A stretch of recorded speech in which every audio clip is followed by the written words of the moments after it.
بسم الله الرحمن الرحيم. أعزائي المشاهدين مشاهدي الخطيب، السلام عليكم ورحمة الله وبركاته. أهلا بيكم وعرض جديد. النهاردة العرض بتاعنا في الزمالك على النيل مباشرة، حيث الجمال والسحر والهدوء والرقي.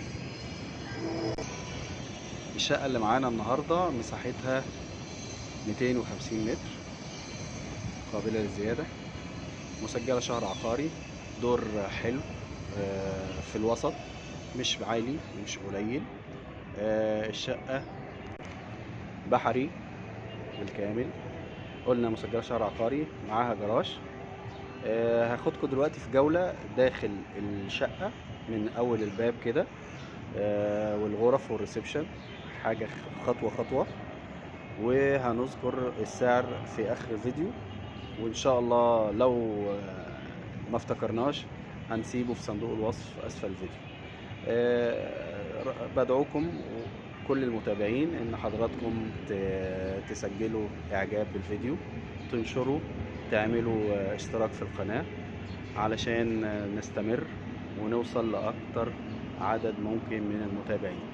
كمان في مفاجأة او في اتجاه جديد لعملائنا هنذكره. احنا هنبدأ شغل في العاصمة الإدارية بعد ما في محلات فتحت واشتغلت هناك، وخلاص. في تقريبا 9 وزارات بدأوا، ونقل باقي الوزارات هيبقى في القريب العاجل. رحنا هناك وصورنا، وفي حاجات كتيرة جدا جدا ممتازة وجميلة، في أسعار هناك حلوة، في فرص استثمارية رائعة، في حاجات جميلة جدا جدا. ودلوقتي نبدأ نرجع للشقة تاني. احنا هنا في الزمالك وهنشوف تفاصيل الشقة وسعرها. يلا بينا. احنا هنا كده في الطرقة بعد ما خرجنا من الأسانسير. في 2 أسانسير وواحد للأساس للعفش. باب الشقة عريض ما شاء الله، خشب راقي، أرضيات رخام. احنا كده داخل الشقة خلف الباب مباشرة، وانت واقف ظهرك للباب على يمينك هتلاقي الريسبشن، هنروح لتفاصيله. في وشك كده بزاوية تلاقي المطبخ، على شمالك حمام، أول حمام في الشقة، وباقي المحتويات. وكالعادة أحب أسجل إعجابي بحتة الباب اللي في النص ده يا جماعة، اللي هو بيضمن الخصوصية لأهل البيت. لو عندك ضيوف أو حاجة بتقفل الباب ده كده خلاص، عملت عازل أو ساتر بين أهل البيت وبين ضيوفك. هنبدأ من اليمين، ربنا يجعلنا بأهل اليمين، وندخل على الريسبشن ونشوف إيه وضعه.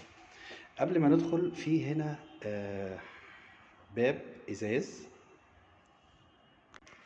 كده، أنا صورته وهو مقفول وصورته مفتوح. الباب ده بيفصل الريسبشن عن الشقة. تعالوا بقى نقف كده نشوف الريسبشن، ناخد زاوية كده علشان نبين مساحته، حجمه. طبعا الشقة مكيفة، أرضية الريسبشن باركيه حالته جيدة. دي زاوية تانية للريسبشن. عندنا هنا جزء تبع الريسبشن طالع، وفي الجزء التاني ده اللي هو بلكونة بيفصل بينهم برضو الألموتال والإزاز. تعالوا نشوف البلكونة وحجمها، بس بعد ما ناخد زاوية تانية عكسية للريسبشن. ده كده المدخل اللي احنا دخلنا منه، اللي هو بيوديك على الشقة اهو. باب كبير عريض. هنا ريسبشن، هنا بان جزء من البلكونة، وده الجزء اللي قلت لحضراتكم عليه. تعالوا ندخل البلكونة ونشوف حجمها ومساحتها عاملة ازاي. احنا كده على باب البلكونة، ما شاء الله مساحة كبيرة زي ما قلت لحضراتكم، مساحة كبيرة، والإزاز شكله حلو. وادي المطل بتاعنا، من أجمل المناظر اللي على النيل، شيء رائع مدهش.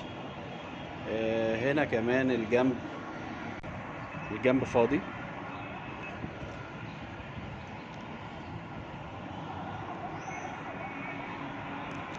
طبعا العمارة ليها مدخل شيك فخم، قلنا 3 اسانسيرات. نرجع هنا بقى للطرقة او الممر اللي بيؤدي للغرف. يميننا المطبخ،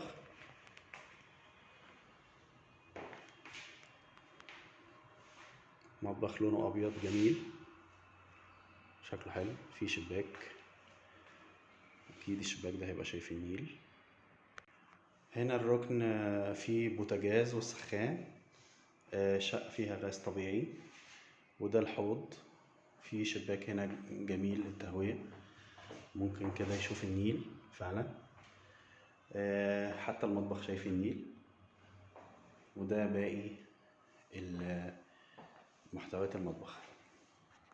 هنا في ترابيزة رخام، وهنا الجزء ده بقى اعتقد ممكن للتلاجة. مساحة المطبخ حلوة كبيرة. كده انتهينا من المطبخ وخرجنا تاني لطرقة التوزيع. في هنا دواليب في الحيط تخزين، تمام. هنا عداد الكهرباء، وهنا لوحة المفاتيح مقفول عليها عشان المنظر. في هنا برضو نفس الكلام، ممكن يتركب له ضرفتين او يتساب كده يتحط فيه اضاءة ويبقى ديكوريشن. هنا الحمام الاول عبارة عن حوض وقعدة وكابينة. هنور لكم النور علشان الامور تبقى واضحة. ناخد جولة تاني بقى بالاضاءة عشان تفاصيل تبان اكتر. ادي المطبخ من جديد، منظره كده احلى وارقى. انا كده واقف في الزاوية من جوه. ده ركن البوتاجاز والحوض زي ما قلنا قبل كده، وده الشباك اللي بيبص على النيل. هنا دي ترابيزة ممكن للتجهيز وممكن للاكل. ورا هناك ورا الباب كده ركنة كبيرة تشيل تلاجتين مرتاح. وادي باقي الوحدات. شكله رقيق وجميل ولونه هادي ورائع الحقيقة يعني. هنا في غسالة أطباق اهي. هنطلع نروح على طرقة التوزيع تاني، والدواليب اللي على اليمين اشرنا عليها على الشمال عفوا. ده دولاب تخزين اهو، مساحة تخزينية محترمة. ممكن بقى اللبس الشتوي، ممكن البطاطين، ممكن الكلام ده كله.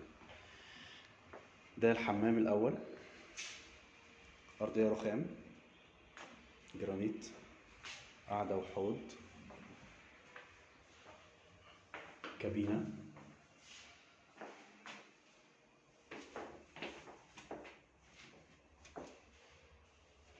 هنا ممكن في ورا الكاونتر ده يتحط غسالة او يتحط مبولة او whatever حسب استخدامكم.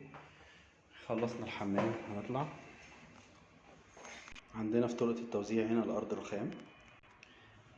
هنا ده بقى الباب اللي قلت لحضراتكم عليه، اللي هو بيفصل ما بين الريسبشن وما بين باقي محتويات الشقة. احنا كده داخلين بقى على الاوض.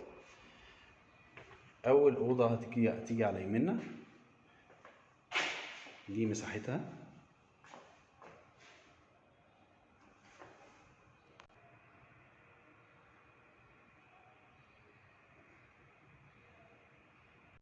مساحتها لا بأس بها، وفيها شباكين اهم، وفيها تكييف. هنخرج ونطلع على طرقة التوزيع اللي بين الأوض. في هنا في وشنا برضو ورا الباب في دولاب تخزين، في عمق كويس اهو. نفتح ونتفرج. ممتاز، رفوف وأدراج. نرجع تاني كده. أول غرفة شفناها، في هنا على اليمين زي ستورج، مخزن، أو ممكن تستخدمه حسب احتياجاتك. هو مؤثث أهو. في هنا زي فاترينا زجاجية كده، وده دولاب عشان هو بيخبي وراه المواسير عشان المنظر جميل.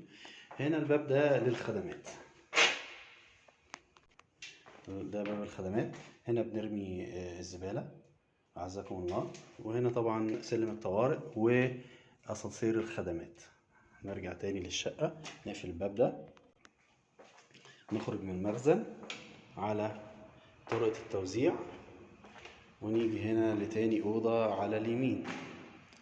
مساحة برضو جميلة حلوة، فيها شباك ألوميتال برضو، تكييف. طبعا شايف النيل، الشباك ده المطل بتاعه. ادي الابراج اللي بره على النيل اهي، وادي الاوضه التانية نخرج منها.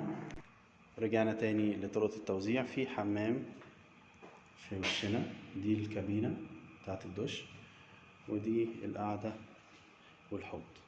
يبقى احنا كده اوضه التانية، وبعد كده المخزن، وده تاني حمام، وفي اوضتين هنا تاني، يبقى المجموع 4 غرف ومخزن. على ايدينا الشمال في اوضه، دولاب ما شاء الله كبير، بيلت ان في الحيط. اوضه كبيره فيها برضو ألموتال كبير بيدخل مساحه من الضوء والشمس وتهويه طبعا، والتكييف هناك اهو. مطل جميل، شوارع الزمالك الهاديه الراقيه الجميله. ده زاوية عكسية للأوضة، دي أوضة رئيسية فيها حمام هنشوفه دلوقتي. ده الدولاب، مساحته جميلة كبيرة، تاخد هدوم كبيرة. نيجي هنا لحمام أوضة النوم، ادي الحوض وادي القعدة، شفاط وكابينة للدش.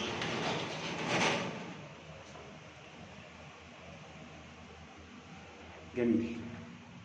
خرجنا من الأوضة، من الحمام الأوضة، وكده خرجنا من الأوضة. احنا هنا في طرقة التوزيع. هنا في لقطة حلوة عايزة الفت النظر ليها. ده كده باب تفتحه تلاقي من جواه اوضتين، الأوضة الماستر على ايدك الشمال، وأوضة تانية في الوش. يعني ممكن يعتبر جناح لو حضرتك هتفتح الأوضتين على بعض أو هتخليهم زي كده. هنا برضو نفس الكلام، أوضة حلوة مساحتها كبيرة تمام، فيها برضو شبابيك حلوة تدي مساحة من الضوء والتهوية. الأرضيات بقى هنا في الأوض كله ده عبارة عن سيراميك واخد تأثير الخشب، غامق شكله حلو. نفس المطل،